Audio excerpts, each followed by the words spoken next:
Muy buenos días a todos. Muchísimas gracias, Lucía. Gracias a Proa Comunicación. Gracias, Masali. Gracias, nuestro compañero Iván Espinosa también, vicesecretario de Relaciones Internacionales, al resto del equipo de Vox que ha venido a acompañarme. Y gracias a todos ustedes por esta amabilidad en atendernos una mañana complicada de moverse en Madrid, en la que la huelga de taxis, pues seguro que a alguno le ha hecho más difícil. Quisiera ser breve para que luego, tal y como me han pedido los organizadores, haya posibilidad de algún coloquio, preguntas, comentarios, lo que crean a bien o lo que queráis a bien, ¿no? Yo quisiera comenzar diciendo que España lo merece todo. Y al decir esto estamos diciendo que todo lo que hagamos en defensa de España, de la libertad y de los españoles será ampliamente recompensado. Y será recompensado por aquellos que tal vez hoy no son conscientes de lo que está en juego.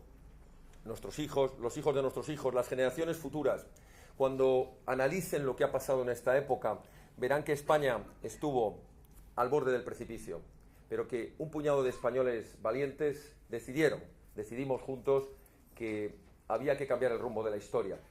Porque algunos, aquellos que por traición o por cobardía habían permitido que lo peor, aquellos que no creen en la unidad, en el Estado de Derecho, en la libertad, que pisotean los valores y los principios, habían decidido poner fin a la historia, a una trayectoria histórica creo que envidiable para otras muchas naciones, que pretendían cerrar página y que esta historia, que por supuesto no todo van a ser luces, tuvimos también nuestros errores en la historia, pero creo que comparado con el resto de las naciones podemos tener un balance positivo de lo que ha sido nuestra trayectoria como nación.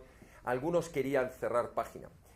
Y creo que, una vez más, en la historia vamos a demostrarles que somos más y que somos mejores los que creemos que las cosas no solo deben continuar, es decir, no solo debe continuar la nación, sino que tenemos derecho a un futuro mucho mejor, mucho más próspero, y que lo vamos a conseguir basándonos en lo que siempre nos hemos basado los españoles, que es en la confianza, en la lealtad y en el sacrificio. Creo que eso es algo que a todos los que estamos en esta sala lo entendemos perfectamente.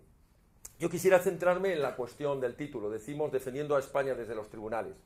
Nosotros somos un partido político, pero somos un partido político formado por políticos no profesionales, por españoles que un día decidimos dar un salto a la política. Nuestra posición era mucho más cómoda. Todos como autónomos, como empresarios, como trabajadores por cuenta propia, por cuenta ajena, al final estudiantes, teníamos una vida con las dificultades normales, pero mucho menos comprometida, mucho menos arriesgada, más cómoda en definitiva. Pero un momento que no nos quedó otra razón que la de dar un paso al frente. ¿Y por qué lo hicimos? Lo hicimos primero porque evaluamos el riesgo, porque vimos que realmente la situación era muy complicada para España, que realmente el riesgo era muy alto. Y segundo, porque quienes deberían haberlo defendido, quienes desde las instituciones deberían haber evitado esa situación, no lo estaban haciendo. Ya digo que unos, porque lo llevan en sus genes, que es precisamente atacar esa unidad, atacar esa libertad, atacar ese Estado de Derecho, y otros porque se vieron acomplejados. Creo que alguien podrá decir, por contestar en una frase, ¿qué os movió a hacer esto? Nuestro deber de responsabilidad como españoles. Creo que esa sería la frase que lo resumiría todo. ¿Y por qué en los tribunales? También, porque nuestra lucha es una lucha en distintos frentes. La lucha en la calle, porque se han apoderado de la calle, porque algunos creen que la calle es suya. Hoy llevamos estos meses, llevamos una sucesión permanente de actos que ellos encubren bajo escraches, no son otra cosa que permanentes coacciones mafiosas para que no podamos celebrar nuestros actos, que nos intentan expulsar de la calle. Hay que combatirles en la calle, hay que salir a la calle. A nosotros en los actos permanentemente nos dice la policía, mire, la situación está complicada, están fuera, les recomiendo que pueden salir del hotel por esta puerta de atrás, por el garaje. Nunca, jamás lo aceptamos. Y lo sabe ya la policía. Siempre entramos por la puerta principal y salimos por la puerta principal. Aunque tengamos que salir, como en algún acto, rodeado con los escudos de los antidisturbios. No les vamos a aceptar que la calle sea suya. Segundo, hay que combatirles, por supuesto, en un plano que había sido abandonado. El plano del combate ideológico. La presidenta de Vox Madrid, Rocío Monasterio, nos lo recuerda muchas veces. Hay que combatirles en las ideas. esta especie de supremacía política o moral que creen tener algunos totalitarios, que nos dicen de qué se puede hablar y de qué no se puede hablar, y que nos dicen que solo hay un discurso, y que si te sales de ese discurso, eres un fascista, eres un totalitario, eres un xenófobo, eres un racista, no tienes derecho a hablar. Yo les decía el otro día en Televisión Española a unas representantes del Partido Socialista y de Podemos, a ustedes lo que les molesta es que alguien haya entrado en la política, esté siendo votado y esté en las instituciones, y ustedes no lo permiten. Salen a hacer alertas antifascistas, como dicen ellos, y nos quieren negar incluso la legitimidad de que nuestros parlamentarios puedan subir a la tribuna. Pero lo más sorprendente es tener que escuchar en un medio de comunicación pública que te niegan el derecho a cambiar sus leyes, porque son sus leyes, porque ellos consideran que sus leyes son intocables, y te dicen, no va a haber un paso atrás. Además lo enmarcan en esta frase elocuente, no retrocederemos, y además se la copian los de la veleta naranja, dicen, no vamos a aceptar un retroceso en las libertades. Pero oiga, si lo que está en juego precisamente, si lo que se ha perdido es la libertad, ¿cómo que retroceder? Es imposible retroceder más. Y hay que combatirles, por supuesto, en la calle, y hay que combatirles en las ideas, hay que combatirles en las urnas, claro que sí, hay que ganarles las instituciones, hay que desalojarles del poder, porque en el poder ellos tienen una capacidad de maniobra brutal. Y ahora viene la última parte, la batalla también en los tribunales. A los que nos acusan de antidemócratas, los que nos acusan de totalitarios, los que dicen que no respetamos la ley, incluso llegan a decir que somos inconstitucionales. Son los mismos que absurdamente dijeron, cuando pedíamos que se aplicase un artículo 155, garantía constitucional máxima, nos decían que ese era un artículo inconstitucional. Yo es la primera vez que escucho en mi vida que un artículo de la Constitución puede ser inconstitucional. Podrá gustarte más o menos, podrás considerar que es un artículo más o menos duro, más o menos excepcional, pero lo que nunca va a ser un artículo de la Constitución es inconstitucional de su propia Constitución. Bueno, pues eso lo tuvimos que escuchar durante 2 años y medio, cuando este partido fue el único partido que presentó ante la presidencia de gobierno, ante el Grupo Parlamentario Popular del Senado, que por cierto recuerdo que tenían mayoría absoluta, y que logró que en un ayuntamiento de capital de provincia, el único ayuntamiento en la capital de Jaén, se aprobase una moción para instar al gobierno de Mariano Rajoy a aplicar el mecanismo de garantía constitucional. Se nos tachó de todo. Y son estos mismos que dicen que somos inconstitucionales, cuando lo que hemos hecho ha sido, precisamente, defender la Constitución, defender el Estado de Derecho y defender los principios de la igualdad, de la libertad y del sometimiento a la ley a través de la Constitución. Y es tremendo, porque hay muchos que han olvidado ya los principios básicos que inspiraban la Constitución. Alguien dirá, pero si ustedes quieren reformar la Constitución, claro que sí, que la queremos reformar. Pero precisamente en todo aquello que la Constitución vulnera en gran parte a sus propios principios. Porque la Constitución, bien saben lo que la han estudiado, fue un puzzle en el que se quisieron encajar demasiadas cosas. Ya no entro si era justificado o no en aquella época, pero lo que está claro es que aquel encaje ha resultado excesivamente forzado, porque no se puede encajar la unidad con la división. No se puede encajar la libertad con el totalitarismo. Y no se puede encajar, por ejemplo, la eficacia de las administraciones con el despilfarro, la duplicidad y la burocracia.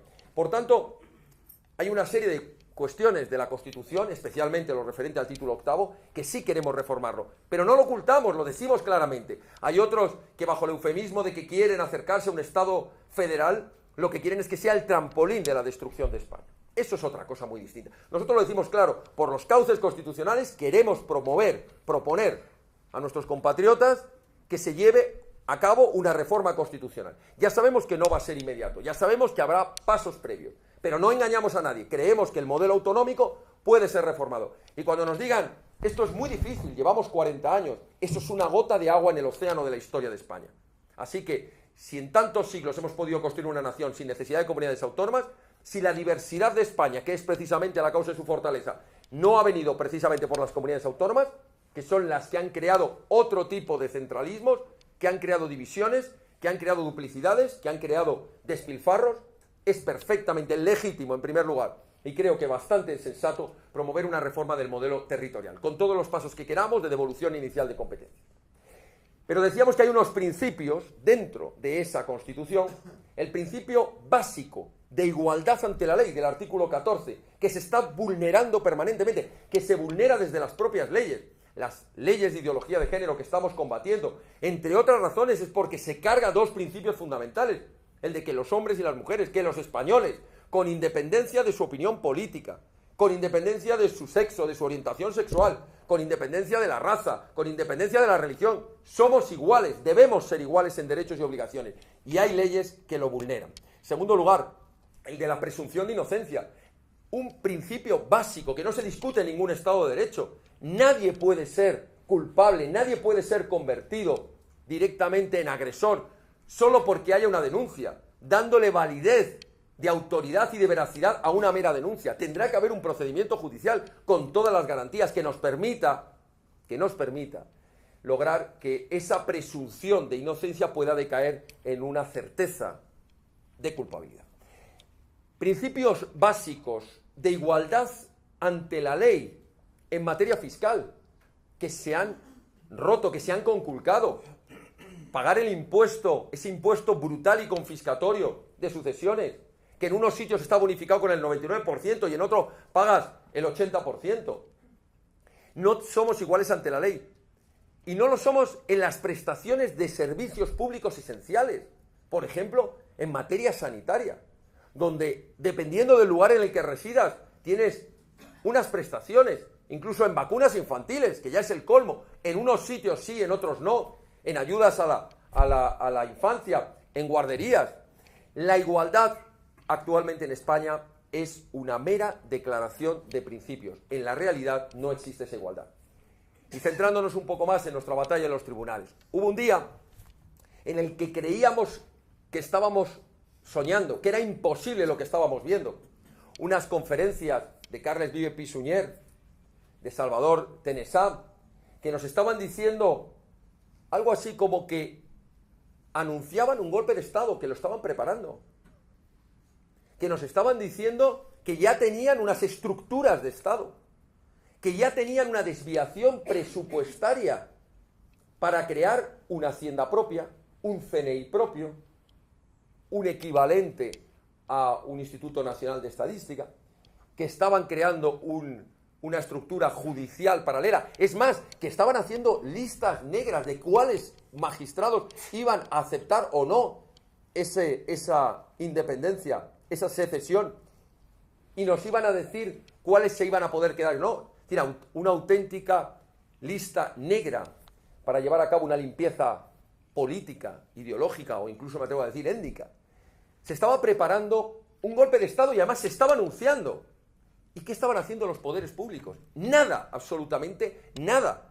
Esto es lo que no terminábamos de creernos. Nosotros decíamos, hombre, no, tiene que estar el Estado preparando y de repente un día va a llegar la noticia de que han intervenido la comunidad autónoma, han detenido, va a actuar la Fiscalía, va a actuar la Abogacía del Estado, va a actuar el Gobierno, va a actuar el Parlamento. No se estaba haciendo nada. Y lo grave es que esto no eran principios del 2017. Es que ya lo habíamos visto en el 2014, con el famoso referéndum ilegal de Artur Mas.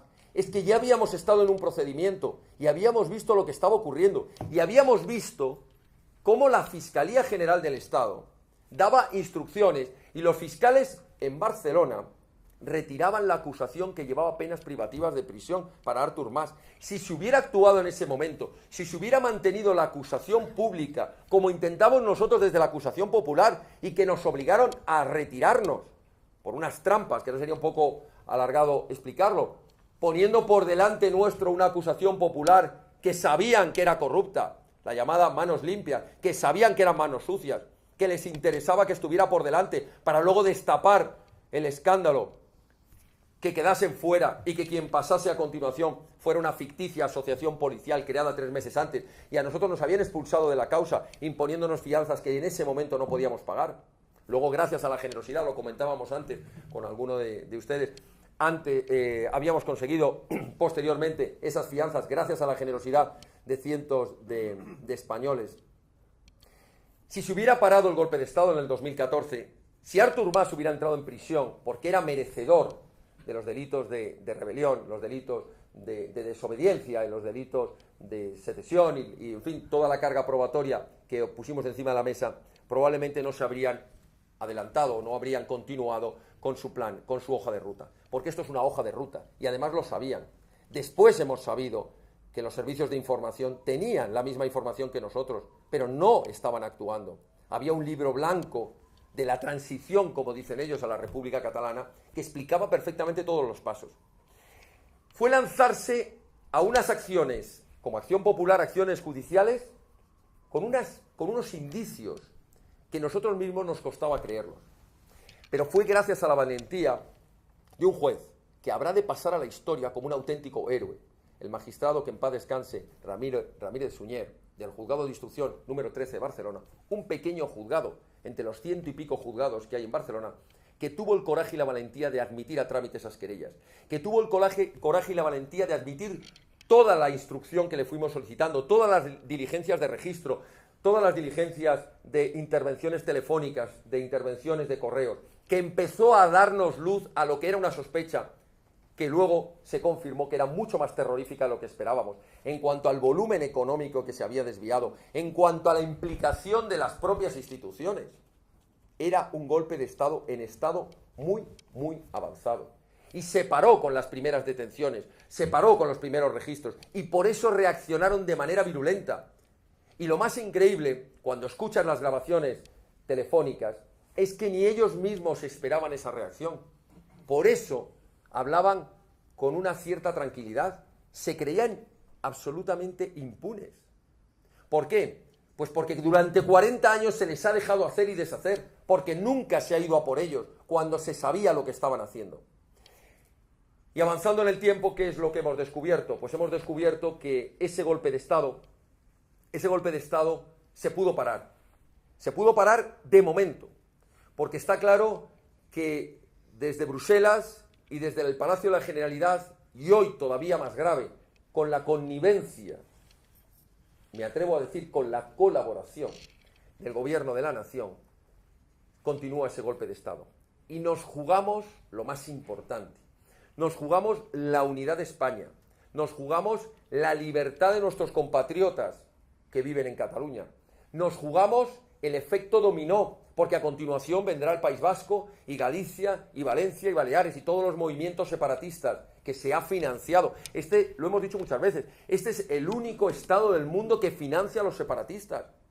Y claro que sí, lo decimos una vez más y cuantas sean necesarios, hay que ilegalizar a los partidos separatistas.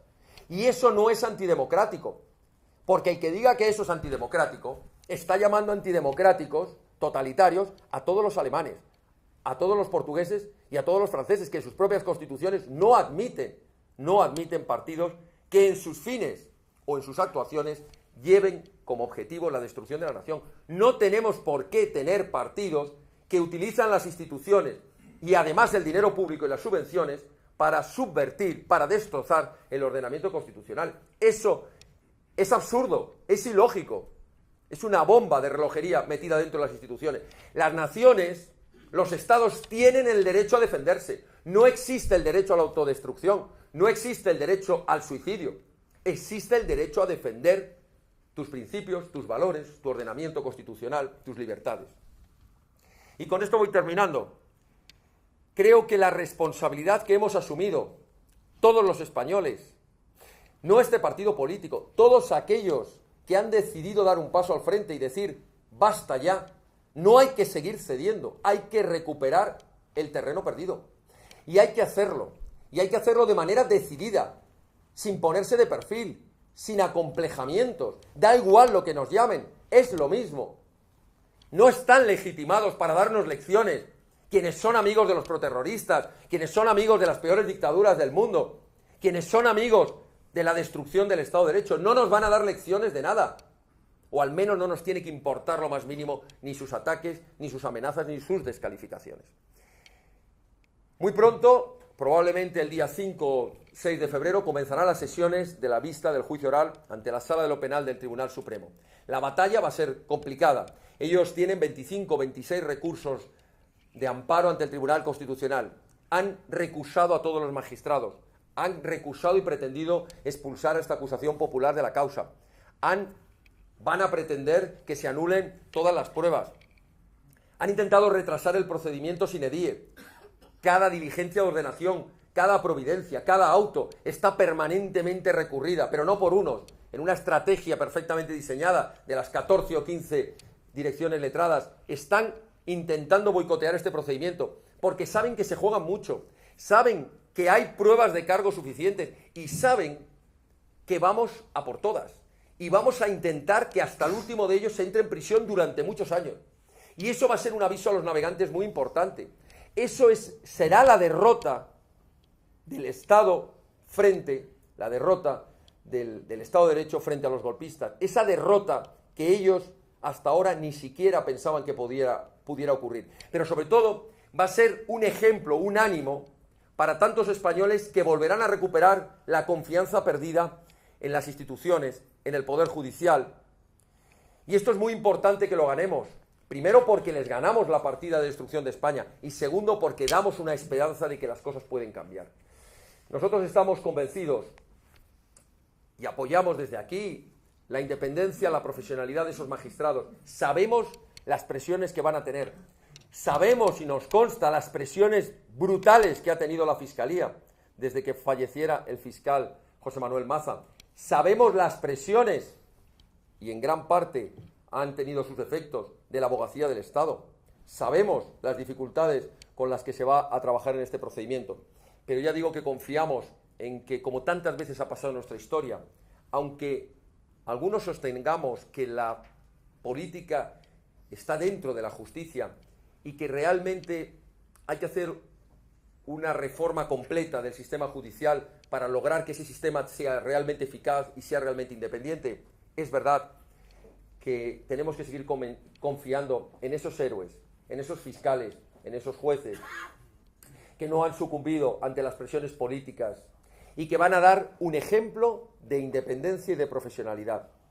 Nosotros estaremos allí como acusación popular, como tantas veces hemos dicho, no representando la acusación popular de un partido político.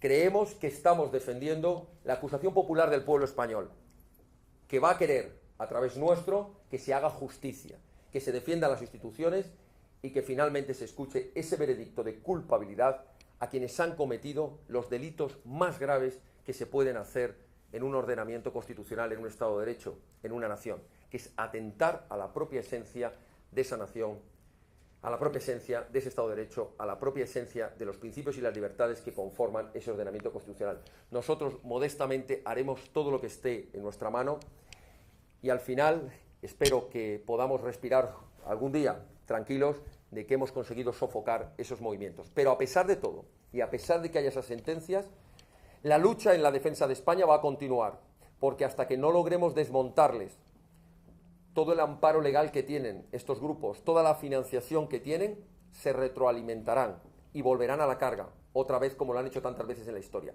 Así que el mensaje que hay que trasladarles será una primera batalla, pero hasta que no logremos expulsarlos de las instituciones, no logremos ilegalizarlos y no logremos cerrarles el grifo de la financiación, la amenaza contra nuestra unidad, contra nuestro ordenamiento constitucional y contra la libertad de los españoles estará en juego. Así que en esa batalla creo que podremos vernos siempre juntos los que estamos aquí, porque al final defendemos lo que es bueno, es decir, defendemos lo que es loable, lo que es digno de defender, que siempre se resume en dos palabras: España y la libertad. Muchísimas gracias.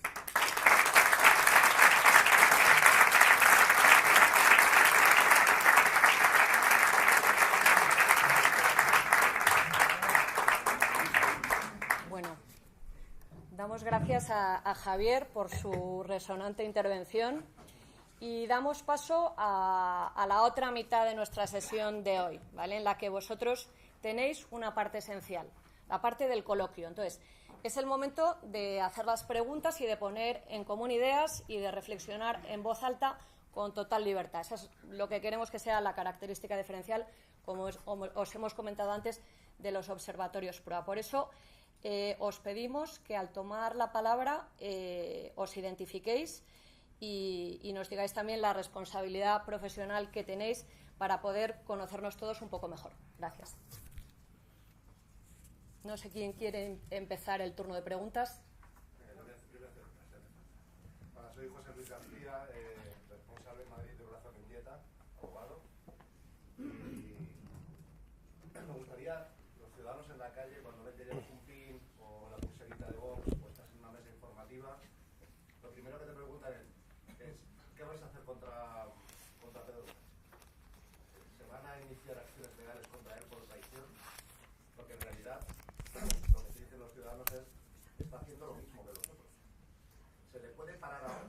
Se pregunta. Y jurídicamente es cierto que es bastante complicado. ¿Pero se puede parar Pedro Sánchez en los tribunales?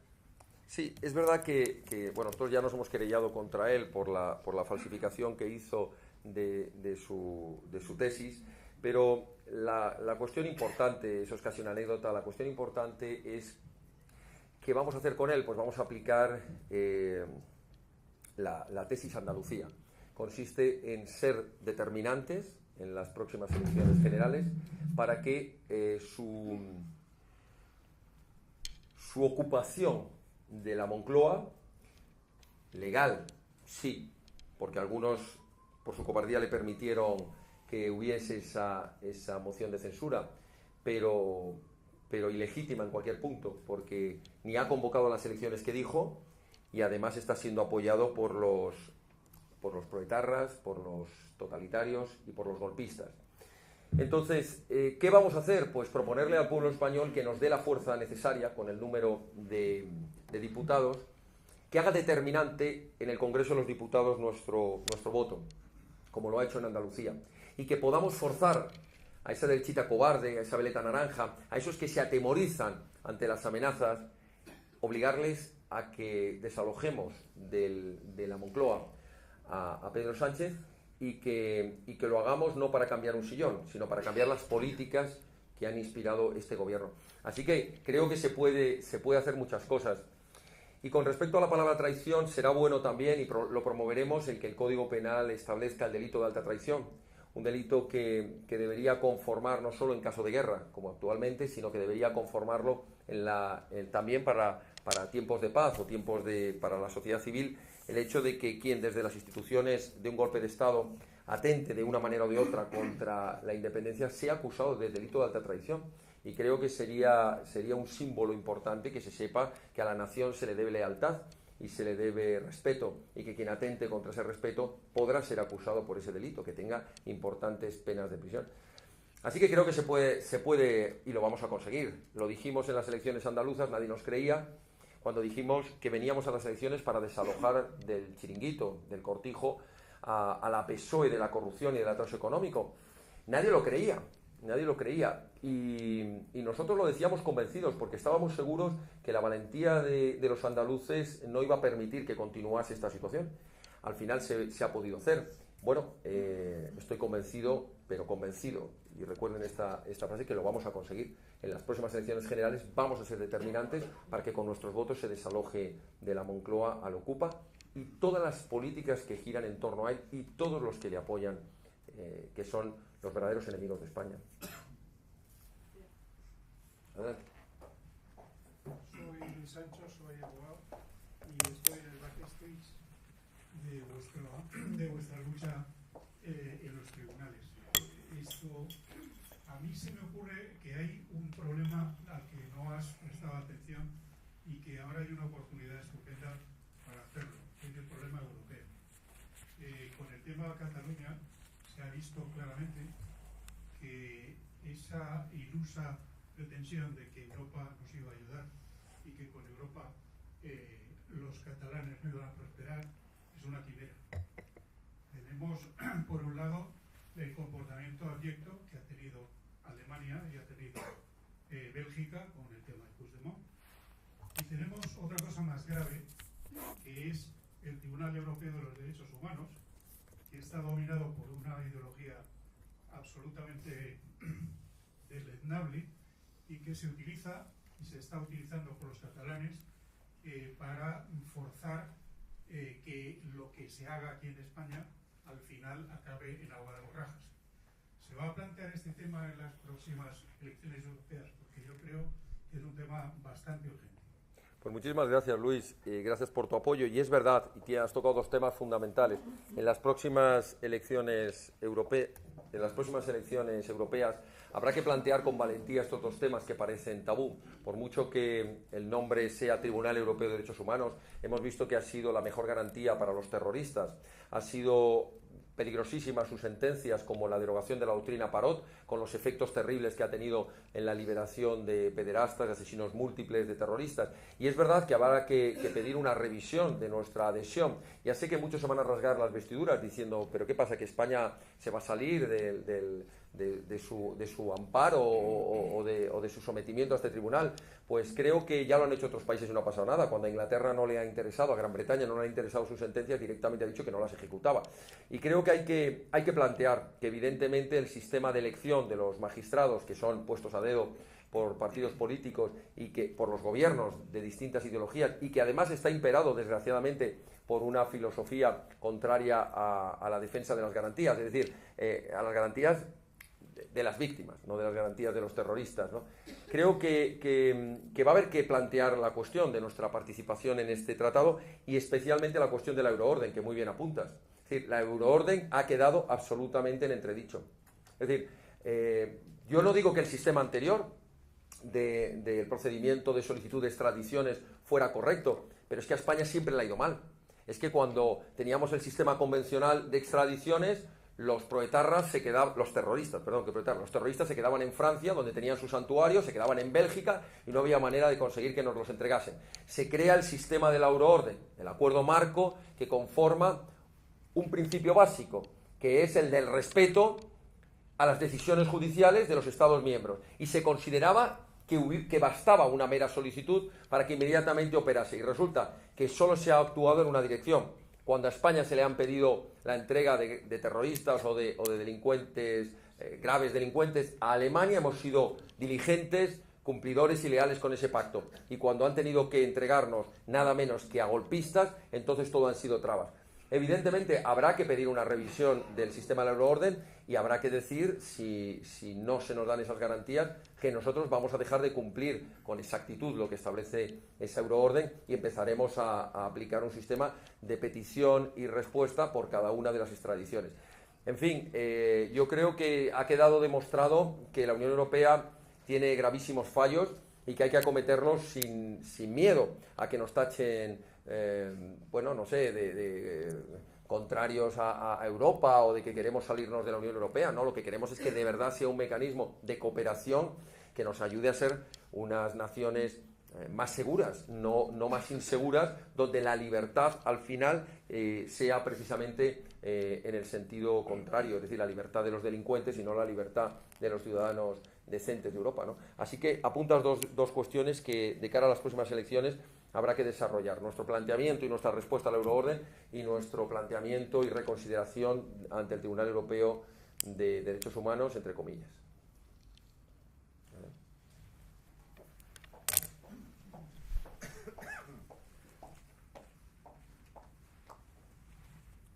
Buenos días. Me llamo Pino Betancourt, me dedico a coaching de liderazgo. Mi pregunta es con respecto a la comunicación de Vox, porque asociada a Vox están continuamente los términos ultra, extrema, radical, que no, a mí me sorprende que no es lo que yo escucho hoy aquí, ¿no? Escucho cosas que tienen más que ver con firmeza que con extremismo. Entonces la pregunta es: ¿qué estáis haciendo para paliar una comunicación que masivamente os está tachando o estigmatizando incluso de radicales? Y la otra pregunta es: ¿qué estáis haciendo para aseguraros de que internamente no cedéis a esa presión y os volvéis radicales? Y, por ejemplo, ayer vi una foto, que son las cosas que aparecen en medios, de un voluntario que había escrito la palabra Vox con conejos muertos. Lo cual no ayuda nada a la comunicación del partido, pero es esta confusión que se genera en cuanto defendemos la industria de la caza y de todo lo que tiene que ver con los animales sin hacer exhibiciones excesivas, ¿no?, que pueden ofender a mucha gente. ¿Cómo vais a manejar esto, que es difícil?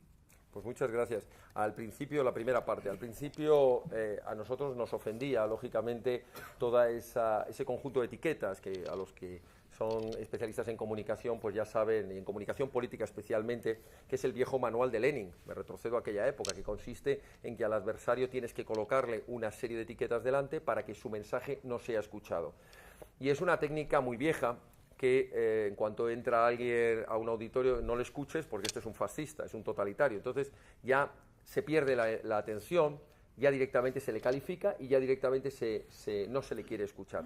Todo ese tipo de etiquetas, pues que hemos repetido tantas veces, por defender la unidad de España, ultras, fachas, por defender las fronteras seguras, xenófobos, racistas, por querer la libertad o la igualdad de los hombres y las mujeres, pues somos homófobos, etcétera, etcétera.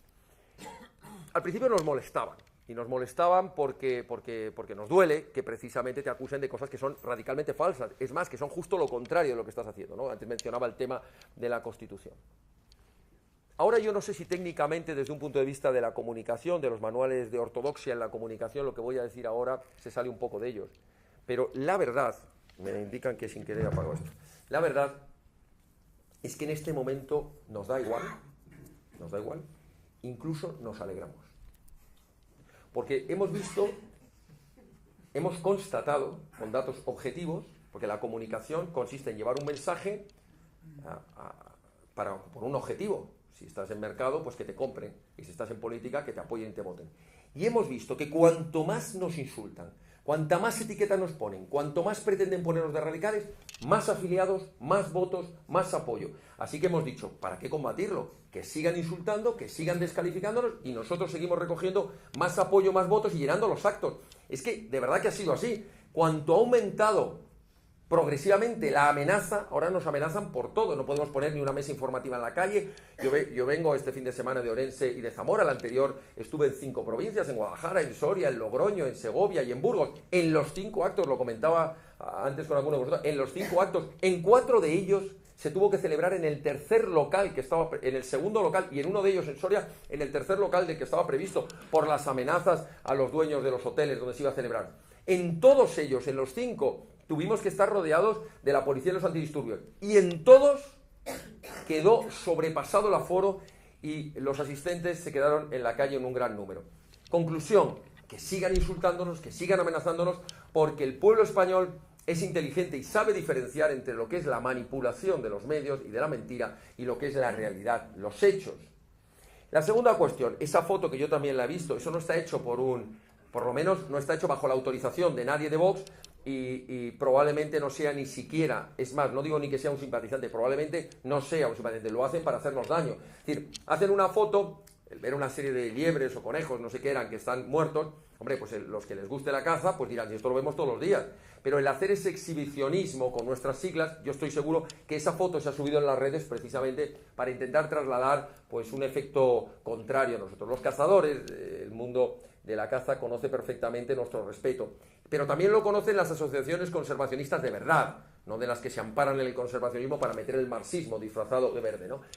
Esas saben cuál es nuestra idea sobre la conservación de la naturaleza como un recurso sostenible, la caza como un recurso cinegético bueno y necesario para la conservación de los montes, y por tanto totalmente en contra de lo que pueda ser la caza ilegal, totalmente en contra de lo que pueda ser el maltrato a los animales, totalmente en contra de lo que pueda ser el furtivismo, la sobreexplotación de los recursos, etc. Así que, evidentemente, de esa foto no nos hacemos partícipes, y en cualquier caso, que quede claro, nuestro mensaje va en los dos lugares. Uno, en la defensa de la libertad, en el apoyo a la caza, y en otro, en el apoyo al respeto a los animales, a la conservación y a la lucha contra el maltrato animal injustificado, ¿no?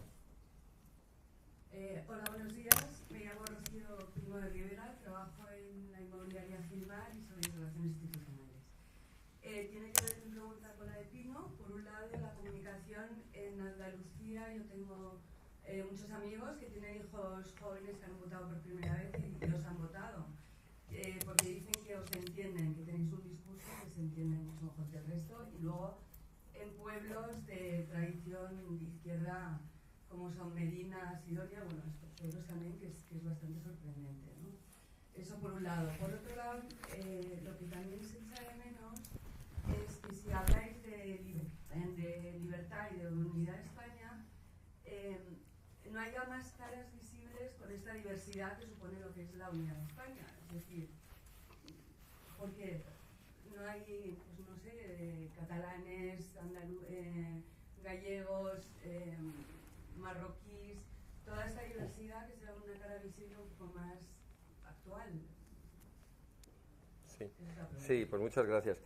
Vamos a ver, en cuanto al voto joven, es verdad que estamos muy satisfechos en cuanto al apoyo. en el último año que hemos pasado de 2.400, 3.000 afiliados a los 28.800, que creo que estamos ahora, ¿no? 28.800, hay un porcentaje de un 30 y tantos % que son jóvenes.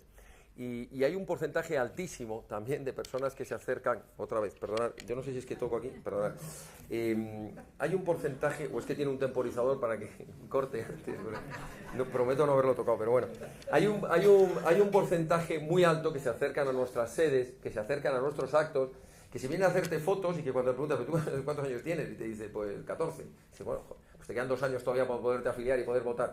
Hay una avalancha de jóvenes, y lo vemos en las redes que manejan ellos, que va a dar un impulso muy importante a este proyecto, lo cual pues nos satisface porque sabemos que tiene cantera, ¿no? Sí, porque los jóvenes no vienen con una mochila en general de un cierto complejo, ¿no? No han vivido otras épocas en las que por significarte a favor de España ya te ponían todo tipo de etiquetas, y entonces se sienten de alguna manera pues mucho más libres a la hora de decir, pues a mí esto me gusta y qué me importa lo que me digan, ¿no?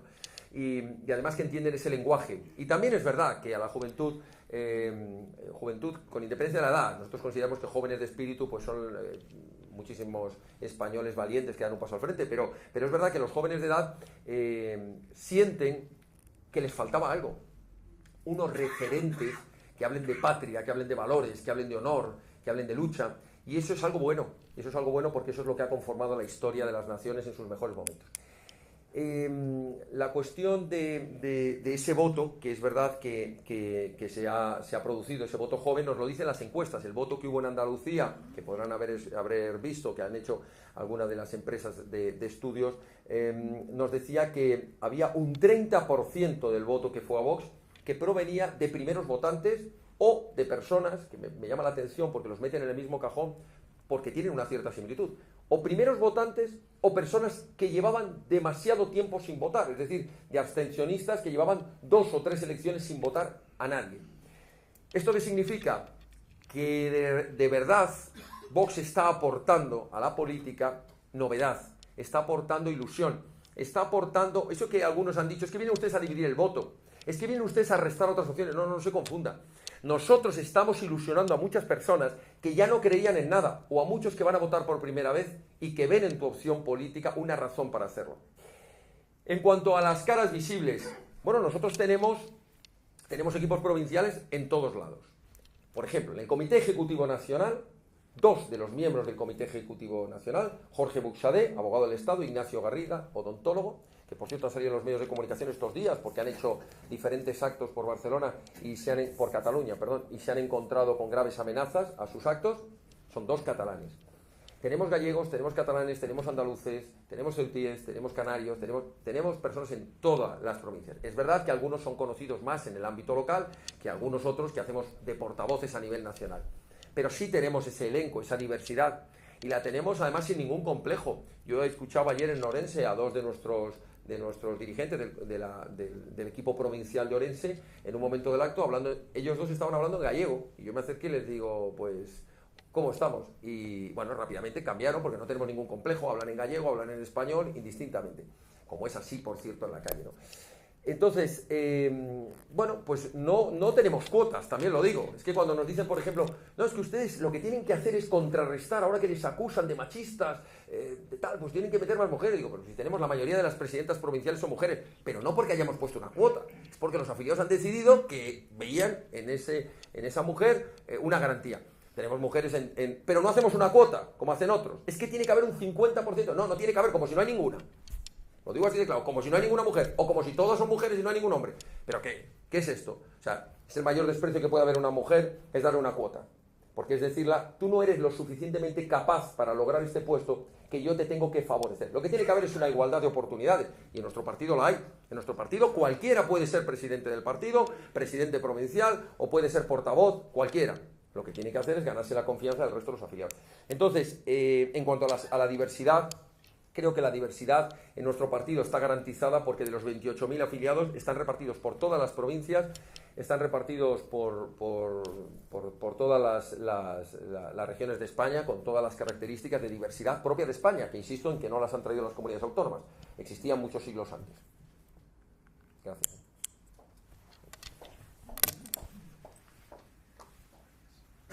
Buenos días.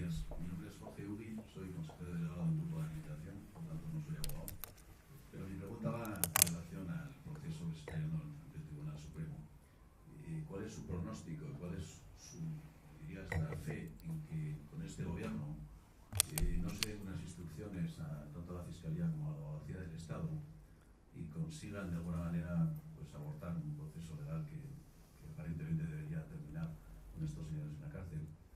¿Y qué alternativas quedarían si esto ocurriera desgraciadamente así? Bueno, muchas gracias. Muchas gracias. El resultado final, obviamente, pues no lo conozco. Pero, ¿qué creo que va a pasar? Yo confiamos desde la acusación popular de Vox en la independencia de la Sala de lo Penal, sin perjuicio de que hay discrepancia en algunos de sus magistrados, nos consta por su trayectoria y que probablemente nos encontraremos con algunos votos particulares, que otros se elevarán a la categoría de definitivos, ¿no? Como si esa fuera la doctrina que tendría que haber seguido la Sala. Pero creemos que se va a mantener el principio de independencia por parte de la Sala de lo Penal. ¿En qué me baso? Pues en la trayectoria de lo que hemos visto hasta ahora, en la trayectoria que hemos visto en la Sala de lo Penal, de coincidencia absoluta con las acusaciones, con el criterio de acusación, especialmente con una cuestión vital, que es el de hablar de que ha habido un atentado directo contra la Constitución, que ha habido violencia y que nos encontramos ante delitos de rebelión, aparte de otros. Creo que la Sala de lo Penal va a mantener el mismo criterio que mantuvo el magistrado instructor y Arena.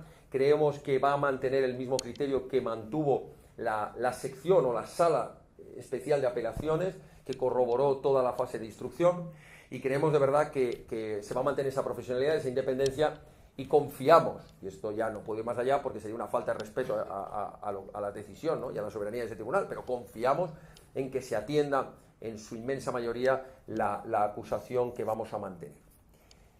Con respecto a la Fiscalía, sabemos las tensiones importantes que ha sufrido, pero confiamos totalmente en la Fiscalía.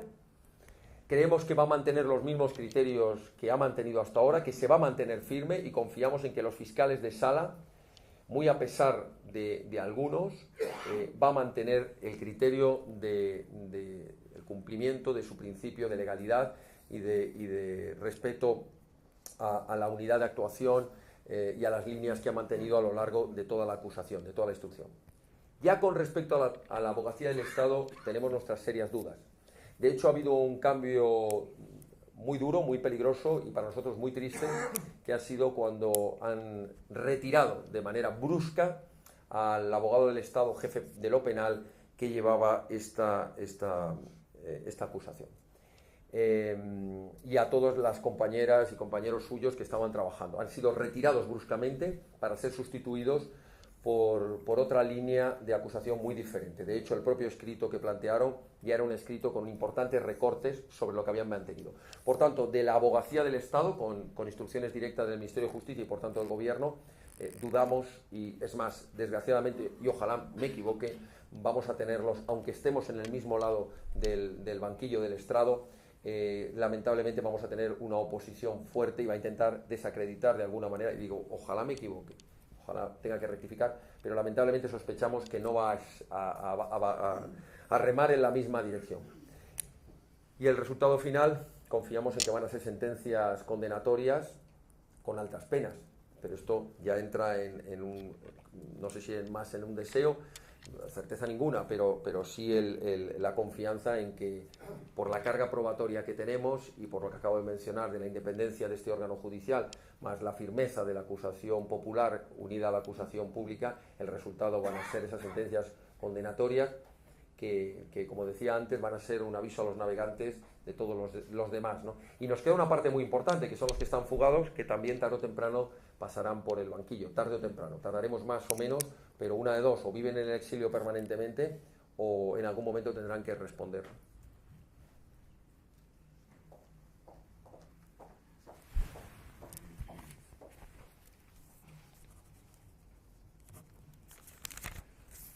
Hola, buenos días.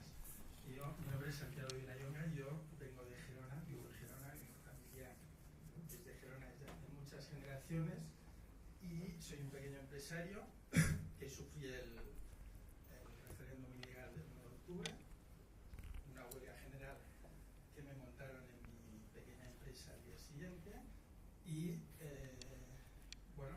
yo quería hacer una reflexión para saber un poco qué es lo que vais a hacer en las próximas elecciones, porque está muy bien hablar de Cataluña, está muy bien dar mensajes, pero yo creo que hay que pisar el terreno, hay hacer gestos de inversión clara allí, de meter dinerito allí, porque al final más de la mitad de la población todavía hoy está en contra de todos estos independentistas. El 155 sirve para poco si no se interviene en la televisión pública, si no se interviene en la educación. Llevan más de 40 años adoctrinando y eso es así.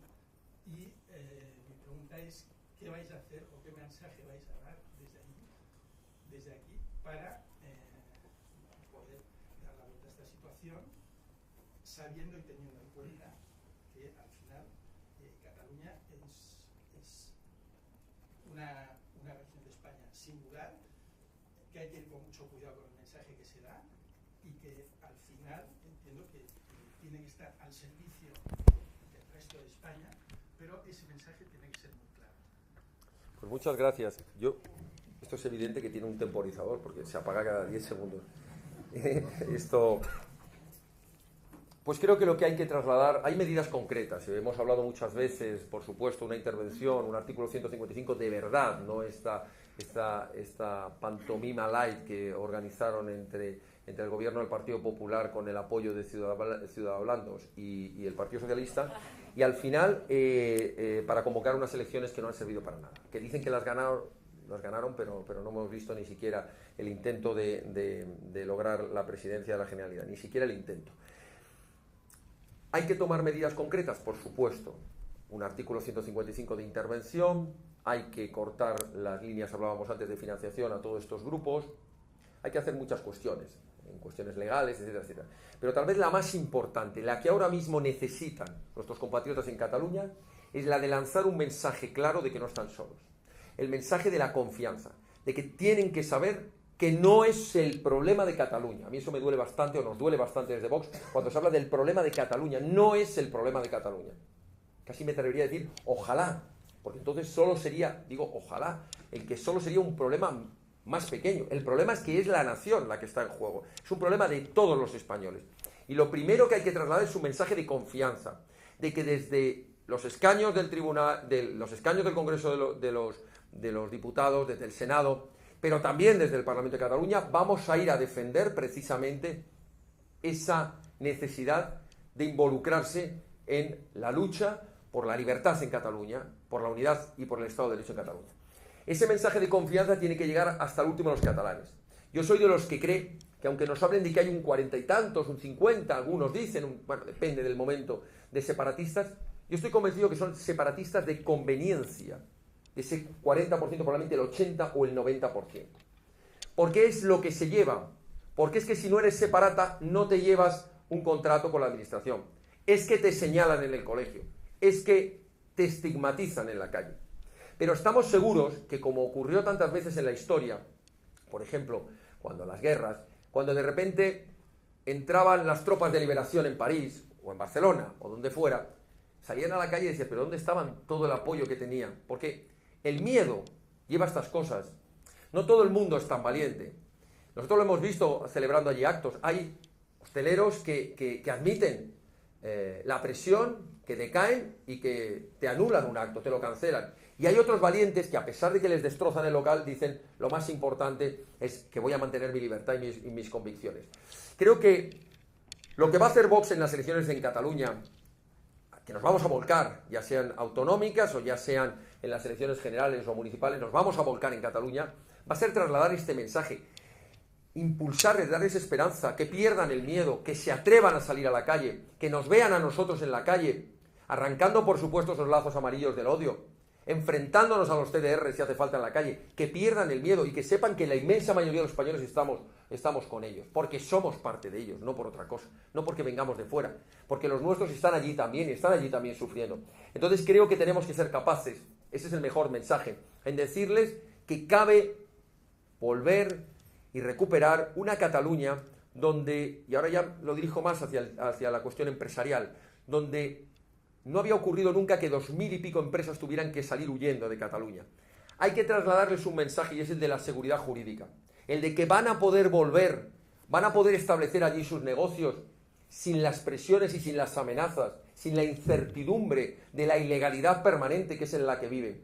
El peor mensaje que se puede haber mandado es el mensaje de haber ido allí, el gobierno de España, hace pocos días, y tratar de tú a tú a un golpista, como si tuviera legitimidad, quien la ha perdido. Y la ha perdido porque ha desafiado el Estado y la ley. Y no hay nada que hablar, no hay nada que negociar, hay que decírselo así de claro.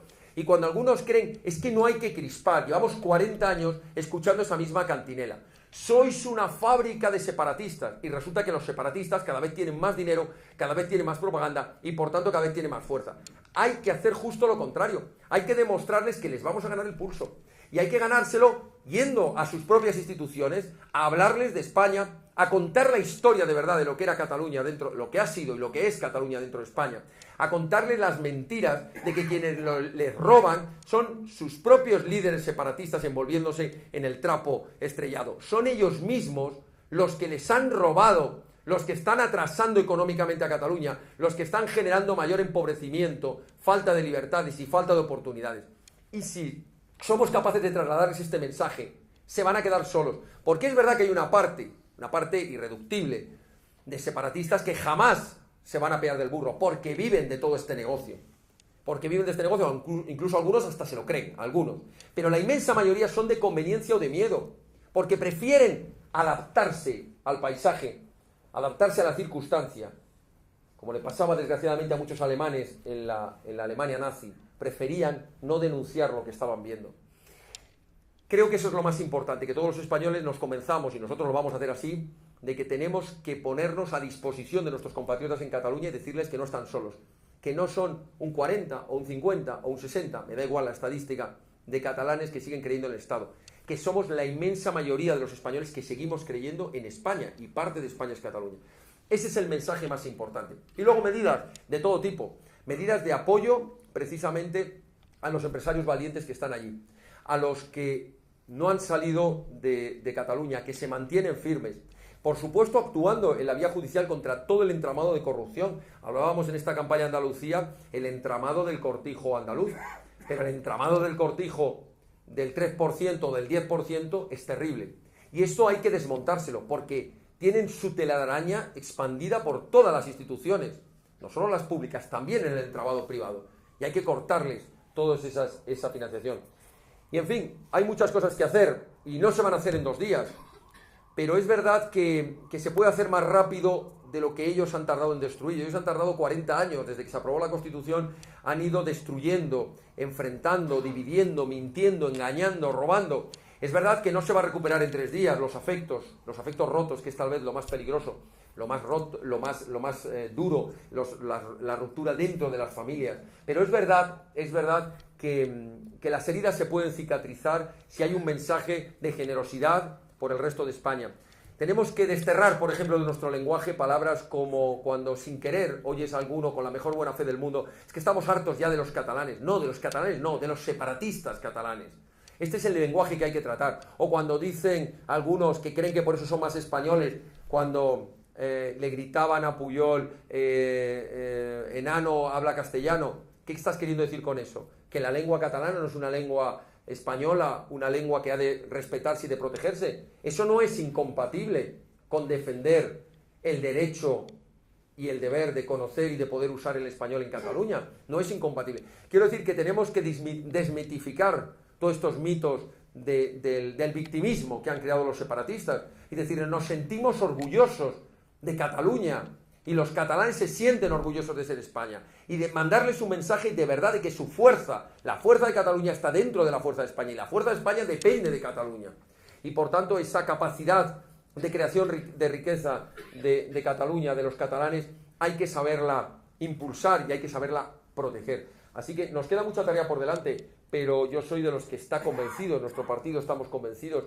de que la batalla se va a ganar, y se va a ganar porque somos mejores que ellos, porque tenemos razón y porque al final la inmensa mayoría de los catalanes son personas sensatas, españoles valientes, y al final solo necesitan sentir que estás a su lado para que salgan a la calle. A mí me ha emocionado, como imagino que a todos vosotros, a todos ustedes, el ver los testimonios de personas que trabajan durante todo el día y que cuando llegan a su casa a las 10, 11 quedan en el barrio con otros tantos y que no se conocían antes y salen hasta las 2 o 3 de la madrugada a limpiar su pueblo o sus calles de esos lazos amarillos, que curiosamente es el mismo color de las estrellas que ponían a los judíos en la Alemania nazi, y esos lazos que muy bien calificó alguno, no son lazos, son orcas, lazos de orca contra la libertad y contra el Estado de Derecho. Bueno, pues que salen a recorrer los pueblos y las ciudades para limpiarlas de ese odio que transmiten esos actos. Pues a mí me parece emocionante, hay una reacción frente a la reacción totalitaria y violenta, hay una reacción patriótica que hay que ir a apoyarla. Y a mí me emociona cuando veo las imágenes, me emociona hasta las lágrimas, cuando veo las imágenes de nuestro presidente en Gerona, Alberto Tarrada, con 22 años, acompañado de 3 compañeros nuestros, poniendo una mesa informativa en la calle, teniendo delante a 40 encapuchados energúmenos que querían arrasarlo. Y no se movieron, pusieron la mesa y la tuvieron que poner rodeada. Y me emociona lo mismo ver cómo, a pesar de estar rodeado de un cordón policial y de una cantidad de CDR o camisas pardas, que es lo que son, amenazándoles, golpeándole con una porra, como le golpearon una porra flexible a una de nuestras compañeras. A pesar de todo, muchos ciudadanos de ese pueblo, y yo lo he visto en actos que hemos hecho por Barcelona, atraviesan los cordones policiales frente a la mirada de los totalitarios que mañana les van a ver en las calles de su pueblo y se acercan a la mesa informativa a dar un donativo o a informarse o a afiliarse. Esos actos de patriotismo, de heroísmo, son los que tenemos que apoyar, y lo podemos hacer todos, de muchísimas maneras, yendo allí con ellos, o si no, mandándoles un donativo para que puedan seguir haciendo esas acciones, ayudándoles, porque al final en su defensa está nuestra propia defensa. Porque si no defendemos a Cataluña, mañana será el País Vasco, después será Galicia, después será Baleares, después será Valencia y después vendrán a Madrid, porque el odio no tiene límites. Y por tanto, termino con esto, se pueden hacer muchas cosas, pero tenemos que hacerlas con la confianza de que les podemos ganar esta lucha que llevan décadas contra los españoles y contra su propio pueblo, como dicen ellos, y contra nuestros compatriotas de Cataluña. Queremos ser muy respetuosos con vuestro tiempo, nos queda tiempo para 2 preguntas más.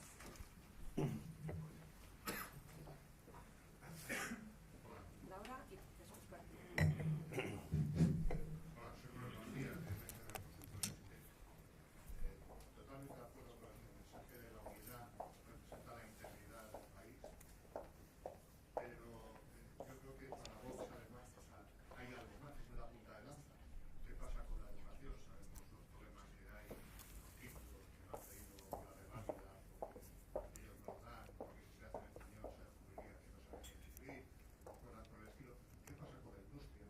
¿Qué pasa con la tecnología? ¿Qué pasa con la energía a futuro? Es decir, Vox entiendo que además de la parte importante, punta de lanza que tiene, con la que tiene que descubrir y contra la separación y contra la desintegración del Estado, quieren tener algo más, porque los españoles sabrán que vivir solamente con una idea y quieren tener trabajo. ¿Qué pasa sobre usted?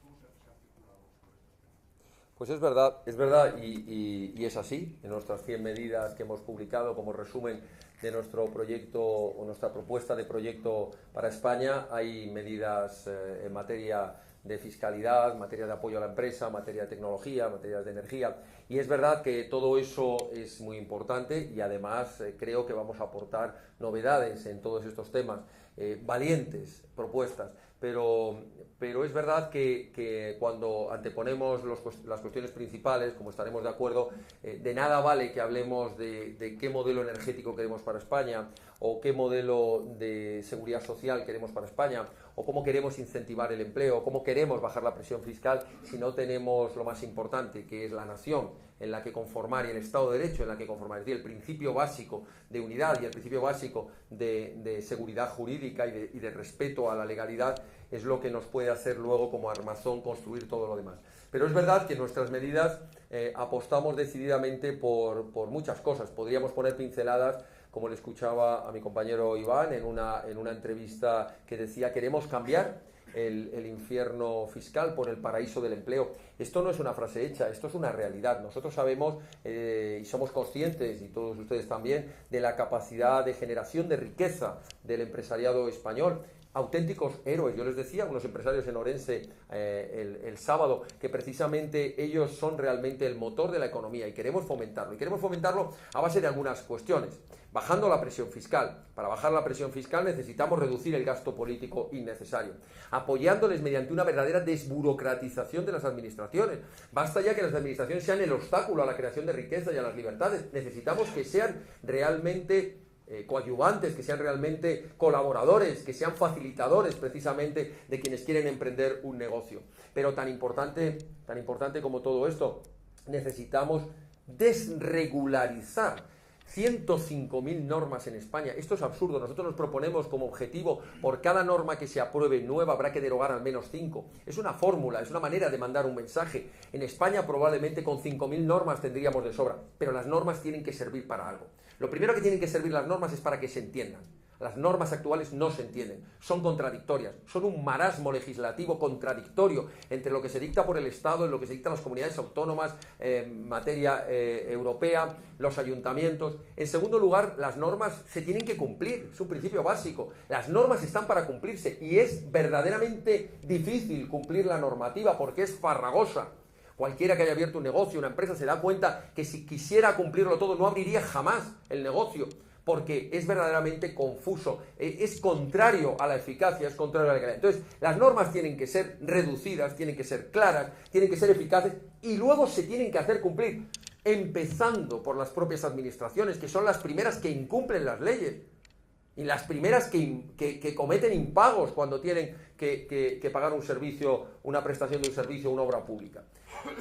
Tenemos que fomentar una administración reducida a la máxima expresión, pero muy eficaz, con verdaderos profesionales. Y para eso hay que limpiar la administración de todo lo que no sea el funcionariado de alta cualificación. Y además queremos incentivar al funcionario que trabaja más, porque todos lo hemos visto. Los que trabajamos, por ejemplo, en el ámbito de la justicia, pues hemos visto que jueces con los mismos medios resuelven el doble o el triple de asuntos que otros.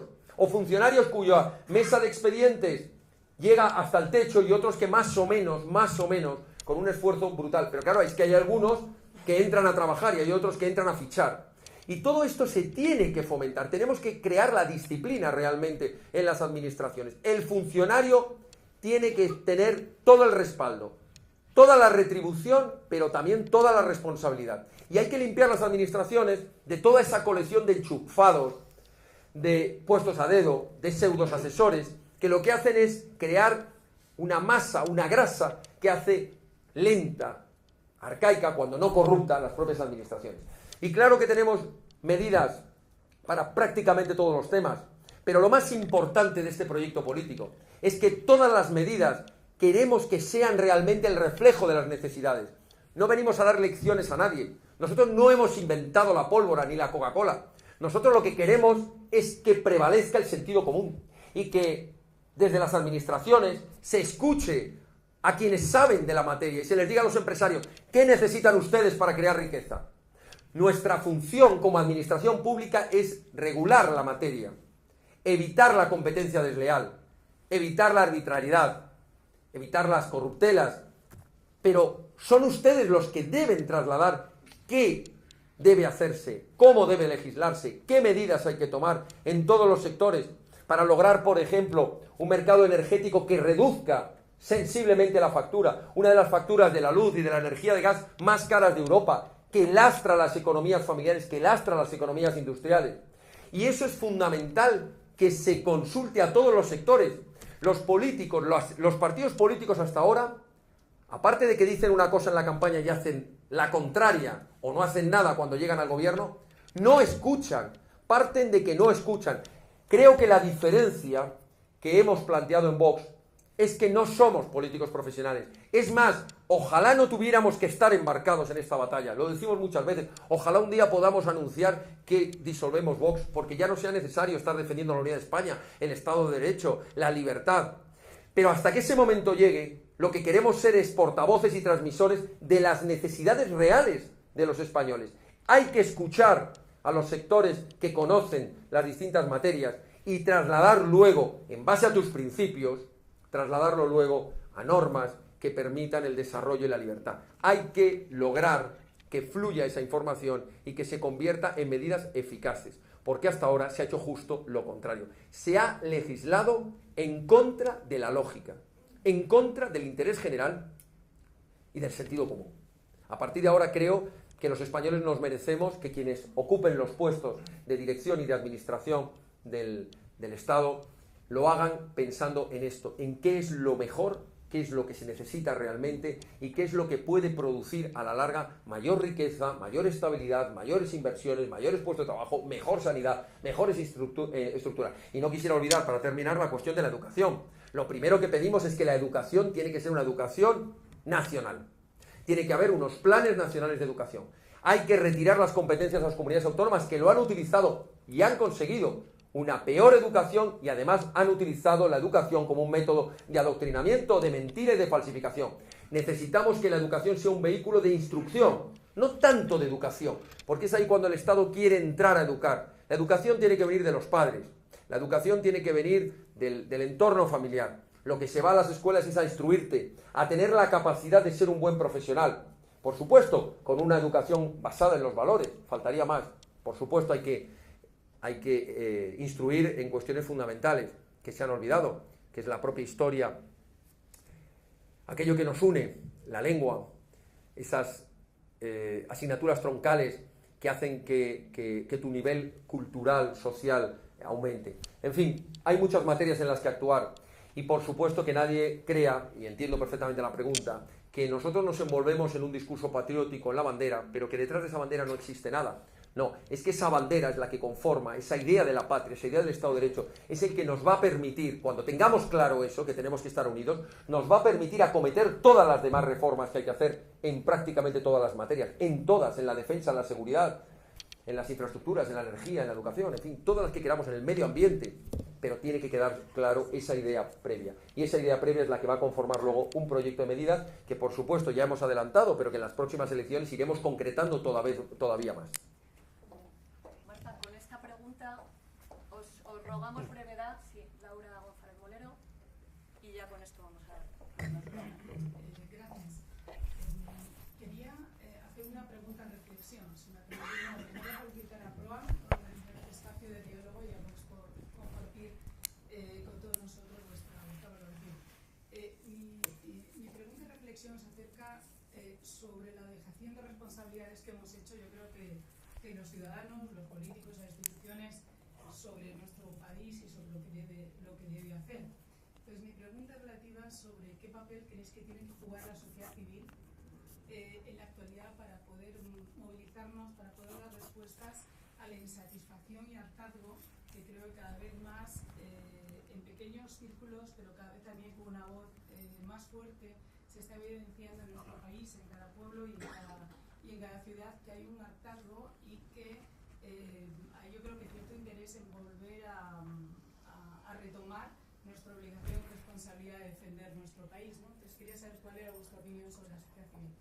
Sí, pues los que dentro de Vox venimos de la Fundación de Naes para la Defensa de la Nación Española, teníamos una de nuestras máximas que era promover el patriotismo, promover la vinculación de lo que se llama sociedad civil no institucionalizada en su responsabilidad con respecto a los valores, a los principios y a las grandes causas que nos unen a todos, que puede ser, por supuesto, la unidad de la nación, pero también la defensa de nuestra lengua, de nuestra cultura, de aquello que nos representa.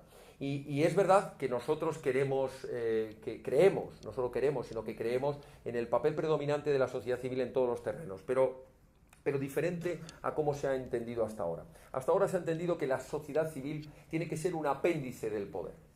Y esto ha sido su perdición.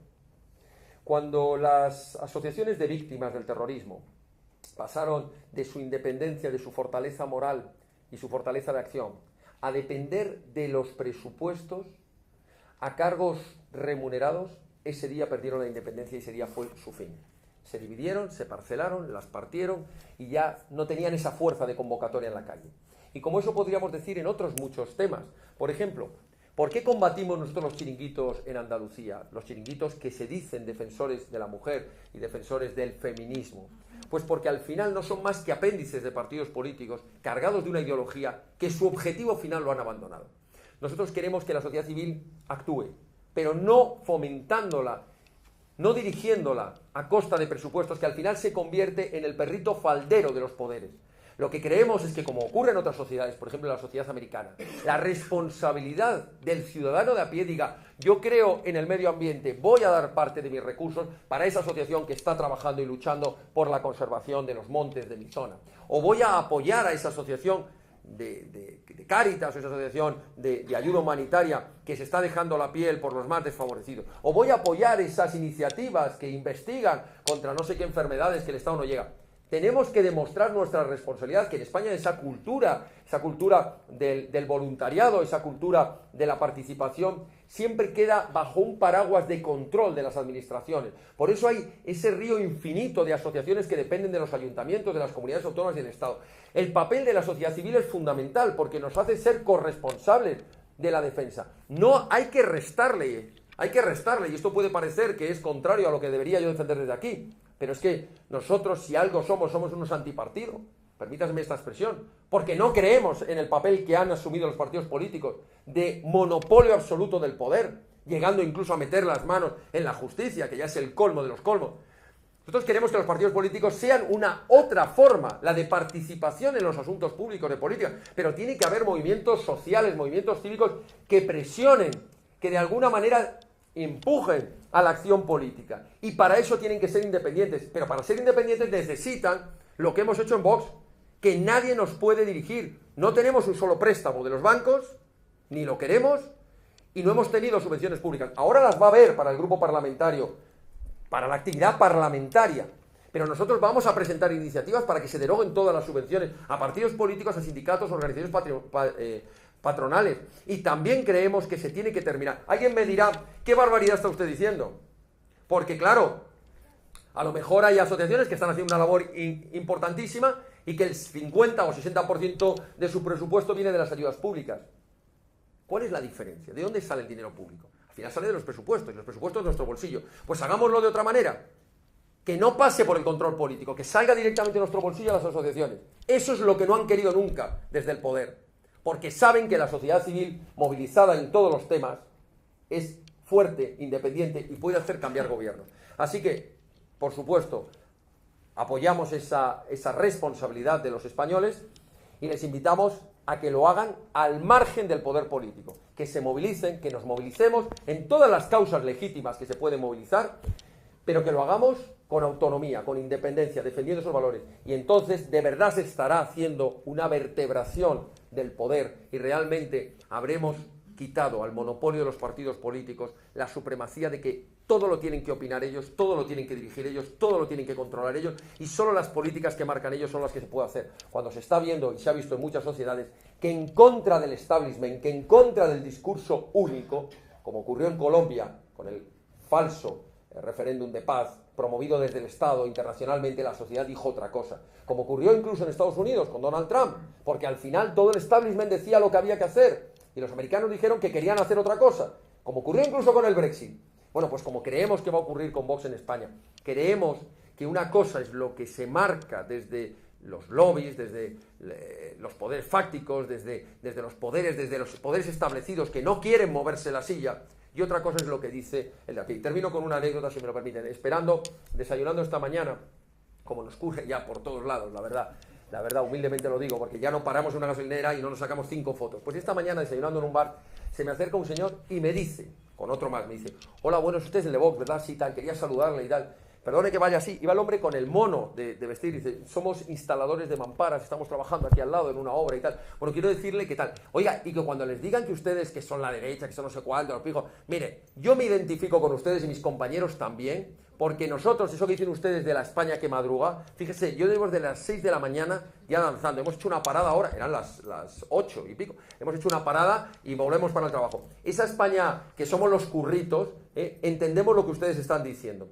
Así que ojalá esa España que madruga, que es la inmensa mayoría, la que entiende del esfuerzo, del sacrificio, de crear puestos de trabajo, de pagar impuestos, de sostener una familia, sea la España que ya se está poniendo en pie y que confiamos que va a darle la vuelta a la historia. No digo la vuelta a unas elecciones, vamos a darle la vuelta a la historia. Y algún día se recordarán charlas como estas y se recordarán aquellos locos que un día decidieron que había que cambiar el rumbo de la historia, aunque al cambiar, en principio los vientos no eran favorables, las mareas iban en contra, pero al final resulta que la decidida voluntad de los españoles fue el viento y la marea que hizo mover ese barco. No esperemos que sean otros los que nos lleven a ese camino, hagámoslo nosotros mismos como españoles. Muchísimas gracias.